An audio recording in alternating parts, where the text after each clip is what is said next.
Bismillahirrahmanirrahim. Wa an Abi Hurairah radhiyallahu anhu qalat khawlatu ya Rasulullah fa illam yadhhabid damu qala yakfikal ma'u wala yakfikil ma'u wala yadurruki atharuhu akhrajahu at-Tirmidzi wa sanaduhu dha'ifun. Bismillahirrahmanirrahim. Wa an Abi Hurairah radhiyallahu anhu, dari Sayyidina Abu Hurairah radhiyallahu anhu, qala, berkata Sayyidina Abu Hurairah, qalat khawlatu, qalat telah berkata khawlatu Sayyidatuna Khawlah,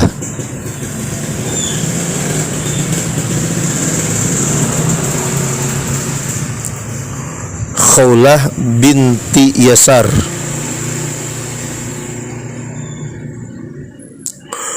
berkata Sayyidatuna Khawlah, ya Rasulullah, wahai Rasulullah sallallahu alaihi wasallam, fa illam yadhhab, maka seandainya tidak pergi atau tidak hilang, maksudnya apa adamu, darah. Qala, benih Sayyidatuna Khawlah, qala, berkata Nabi, yakfiki, maka cukup ki akan engkau apa al-ma'u, mengguyurkan air, apa al-ma'u, air, wala yadurruki, dan tidak membahayakan, wala yadurru, dan tidak membahayakan ki akan kamu apa atharuhu, bekasnya itu adamu. Akhraja, telah mengeluarkan huwa kan ini hadis sapa at-Tirmidzi,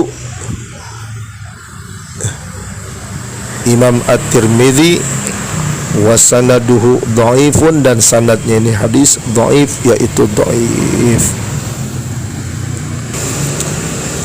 Bismillahirrahmanirrahim. Wa an Abu Hurairah radhiyallahu anhu, dan dari Sayyidina Abu Hurairah radhiyallahu anhu, bapaknya kucing, atau nama aslinya adalah Sayyidina Abdullah bin Shakhr, yang sebagaimana ketika beliau bertemu dengan Nabi, beliau ditanya Sayyidina Abu Hurairah, siapa nama kamu? Maka beliau katakan, Abdus Syams, nama saya adalah hamba matahari.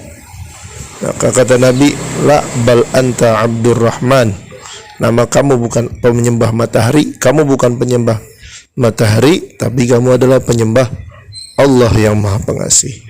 Maka dengan itu otomatis nama beliau diganti menjadi Abdurrahman bin Shakhr. Dan beliau mempunyai nama-nama yang banyak. Salah satunya tadi adalah Sayyidina Abdurrahman bin Shakhr, Sayyidina Abu Hurairah radhiyallahu anhu, tapi lebih masyhur dikenal dengan Abu Hurairah, bapaknya kucing. Karena beliau memang ketika bertemu dengan Nabi, di salah satu kam atau di dalam lengan baju beliau, di lengan bajunya ada kucing, maka kenal dengan Abu Hurairah.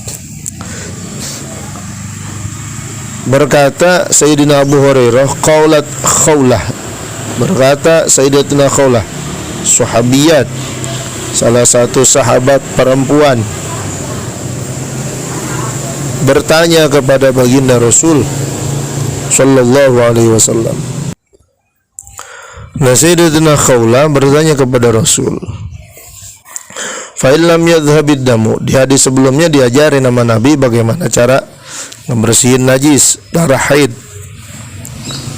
kena baju, kena mukena, kena sarung, kena sejadah, cara bersihinnya dikerik atau dikerok, kemudian digosok, disikatin bahasa kitanya, atau dikucek-kucek bahasa kitanya, kemudian diguyur atau bahasa kitanya dibilas pakai air, kemudian pakai buat sholat.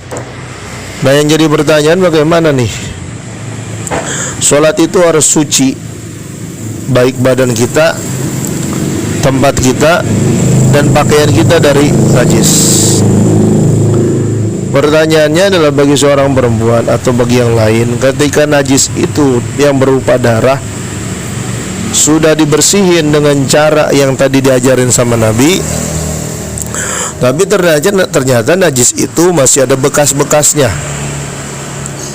Seperti yang ditanyakan oleh Sayyidatuna Khawlah, di baju udah dibersihin tapi masih ada bekasnya, di sarung udah dibersihin tapi masih ada bekasnya, di mukena yang warna putih udah dibersihin tapi masih ada bekasnya warnanya, di sajadah yang dipakai buat sholat udah dibersihin darah itu tapi masih ada bekasnya. Maka Sayyidatuna Khawlah bertanya, ya Rasulullah, fa illam yadhhabid damu, bagaimana kalau darahnya itu bekasnya masih belum hilang, susah dihilanginnya, masih kelihatan aja bahasa kitanya, masih nempel aja, jelas kelihatan itu bekas darahnya, apakah masih dianggap sebagai najis? Atau bajunya dianggap sebagai mutan najis? Atau mukenanya masih dianggap sebagai benda yang terkena najis?